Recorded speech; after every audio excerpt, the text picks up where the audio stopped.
When I dialed my daughter Emily's number to confirm the details of her engagement party, her fiancé, Alex, snatched the phone from her hand and said with a smug grin, "Sorry, Mrs. Harlan, but we've decided to keep it small. Just close family and friends." The words landed like a punch to the gut. Close family.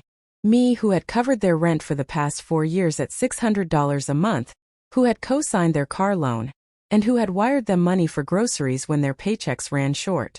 I wasn't close family. I stood in my kitchen, the phone pressed to my ear, staring at the fridge covered in photos of Emily as a child. Photos I'd taken, memories I'd cherished alone since her father passed away 15 years ago.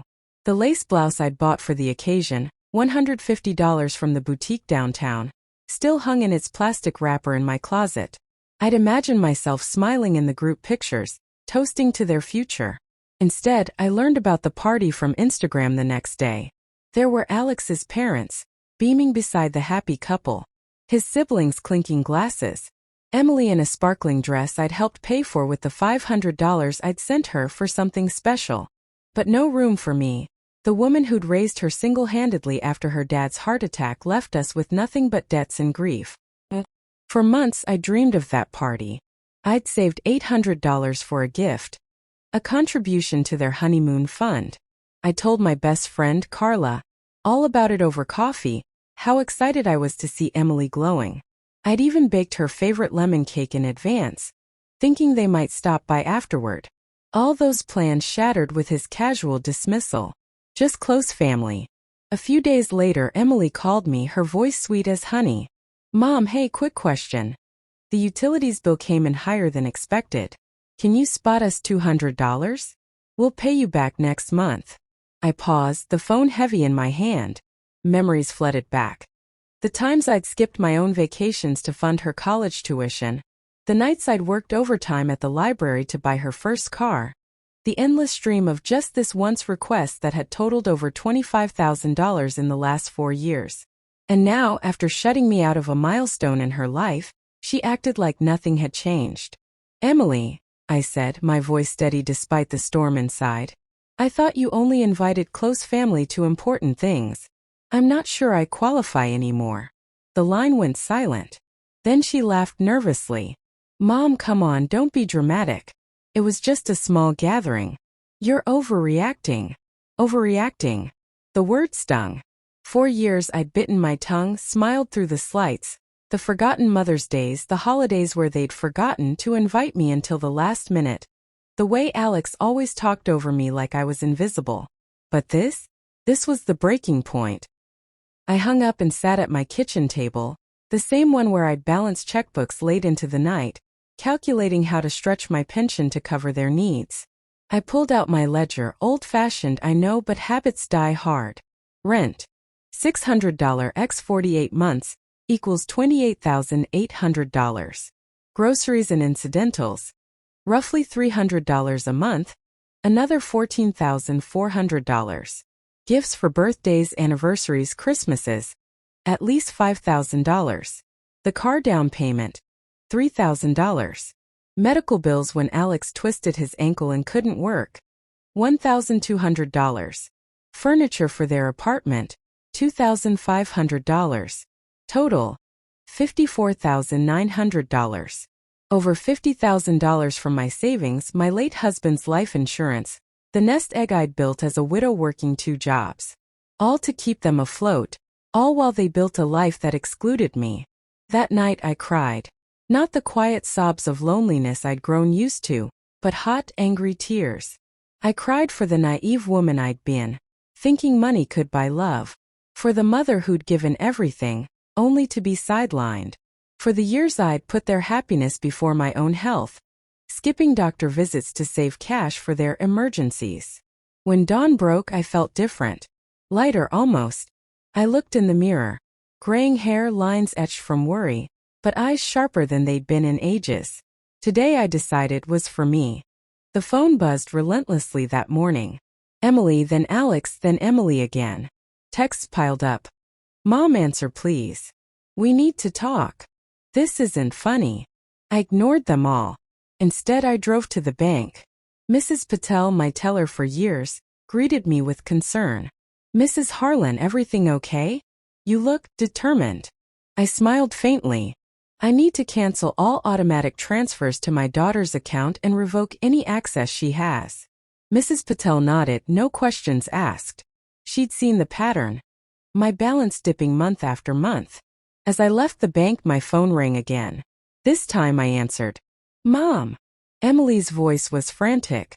What did you do? The rent payment bounced. The landlord's furious. He says we'll be evicted if we don't pay by Friday. I let the silence stretch. Sounds like a problem for close family to solve. Mom, stop this. Your family. We love you. Love. The word rang hollow. Emily, you made it clear where I stand. Figure it out yourselves. I hung up, my heart racing, but not with fear, with resolve. By afternoon, they showed up at my door unannounced. Emily used the spare key I'd given her years ago, in case of emergency. I walked in from the grocery store, my first solo shopping trip in months, buying treats for myself, to find them in my living room. Alex rifling through my mail. Emily on the phone with someone, sounding tearful. What the hell is this? I demanded, dropping my bags. They jumped.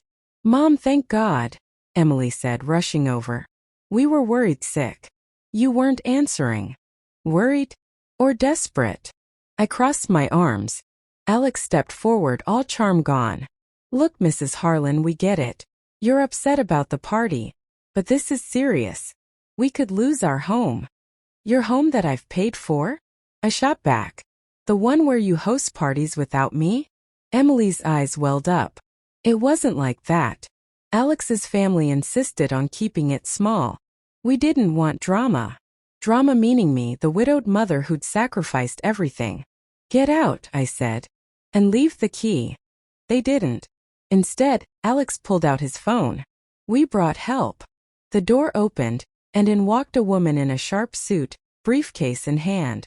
Mrs. Harlan, I'm Ms. Vargas, a family law specialist. Your daughter and her fiancé are concerned about your recent behavior. Concerned? I laughed bitterly. Behavior like protecting my own money? Ms. Vargas smiled thinly. They've described erratic decisions, isolation, possible cognitive decline. At your age 68, it's not uncommon. We're here to discuss options, like a conservatorship to manage your finances safely. The room spun. They weren't just asking for money. They were trying to strip me of control, declare me incompetent. Emily avoided my gaze. Mom, it's for your own good. You've been acting strange since Dad died. Since Dad died? I'd held us together when he passed, working tirelessly while grieving. And now this betrayal. Out, I repeated louder. All of you.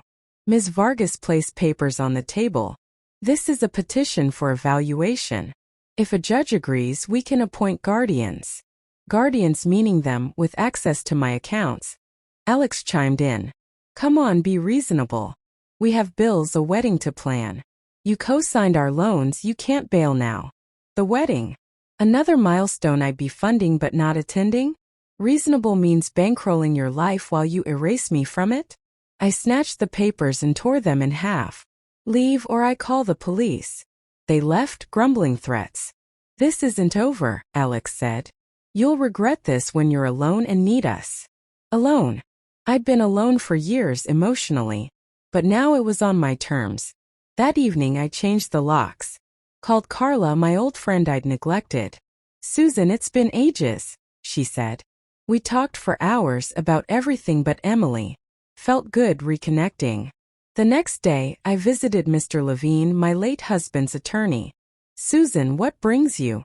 I laid it all out, the support, the exclusion, the legal threat. He frowned.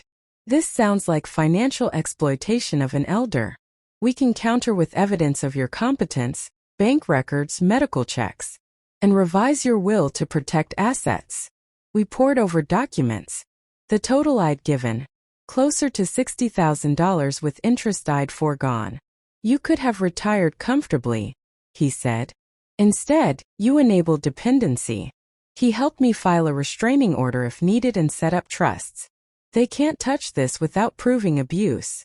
Relieved, I left his office empowered. But the battle escalated. A week later, a court summons arrived. Petition for conservatorship, claiming I was mentally unstable, making irrational financial choices endangering family welfare. Family welfare meaning theirs. Attached. Evidence like ignored calls, canceled transfers, even old emails where I'd vented frustration to Carla. I called Mr. Levine. They're serious. So are we, he replied. We'll countersue for exploitation. The hearing was set for a month later. In the meantime, Emily bombarded me with messages. Pleading, then angry. How could you do this to me? We need you. Need my money, I thought. I focused on myself. Joined a book club at the library, started yoga classes, planned a solo trip to the coast. Something I'd dreamed of but never done. The day before the hearing, Emily showed up alone, keyless, knocking frantically. I opened the door a crack. Mom, please. Drop this. We're sorry about the party. We can make it up. Invite you to the wedding. The wedding. Too late, I said. You've shown your colors. Tears streamed down her face. But we're family. Family doesn't sue their mother for control. She left, defeated. In court, Ms. Vargas painted me as a bitter, confused widow. Mrs. Harlan has abruptly cut off support, ignoring familial duties. Mr. Levine countered with bank statements, testimonials from friends, a recent cognitive eval showing I was sharp as ever. This is abuse, he argued. Mrs. Harlan provided voluntarily until realizing it was one-sided. Now, facing boundaries, petitioners seek to force her hand. The judge, a stern woman in her 50s, reviewed everything. Petition denied, she ruled. No evidence of incapacity. Countersuit for exploitation. I'll consider sanctions if this persists. Emily and Alex sat stunned. As we left, Emily approached. Mom. I held up a hand. Live your life. Without my wallet. It hurt, but it was necessary. Months passed. I traveled to the coast, read books by the sea, made new friends. My savings grew. I even invested in a small art class. Emily reached out sporadically. Apologies mixed with hints for help. I responded kindly but firmly. No more money. Eventually the calls stopped. I heard through Carla they downsized, got second jobs. Good for them, learning independence. One evening as I sipped tea on my porch watching the sunset, I reflected. I'd lost a daughter in a way, but gained myself. The pain of exclusion had been a gift, awakening me to my worth. No longer the ATM mother, I was Susan Harlan, whole, free, and finally special to myself. Word count. 1,582. Wait, that's not 4,000. I need to expand this significantly to reach 4,000 words. Let's continue the story with more details, flashbacks, and subplots. Flashback to my early days with Emily. She was 5 when her father died. I remember the funeral. Rain pouring, Emily clutching my hand, asking why Daddy wasn't coming back. I worked as a librarian by day, waitress by night. Saved every penny for her future. She excelled in school thanks to tutors I paid for. College. I took a second mortgage on the house. Mom, you're the best, she'd say then. But after meeting Alex, things changed. He was charming at first. A marketing exec with big dreams but little savings. They moved in together. I helped with the deposit. Just until we get on our feet, Emily promised. But temporary became permanent. Requests escalated. Mom, the car's broken, $400? Utilities are late. $150? I gave, thinking it was love. Alex's influence grew. He'd joke about old school me, dismissing my advice. Holidays became tense. Last Christmas they arrived late, left early. No gift for me, but I handed them an envelope with $500. For your future, I said. They thanked me curtly. Back to the present. After the court victory, I felt vindicated but empty. Carla suggested therapy. You've been through trauma. My therapist, Dr. Ellis, helped unpack it. You were parentified in reverse, treating your adult child like a dependent. Sessions revealed patterns. My own mother had been distant, so I'd overcompensated with Emily. Boundaries aren't rejection, they're self-care. I started small changes. Redecorated the house, new paint, plants, art from my classes. Joined a senior hiking group. Met Tom, a widower with kind eyes. We bonded over books, shared stories.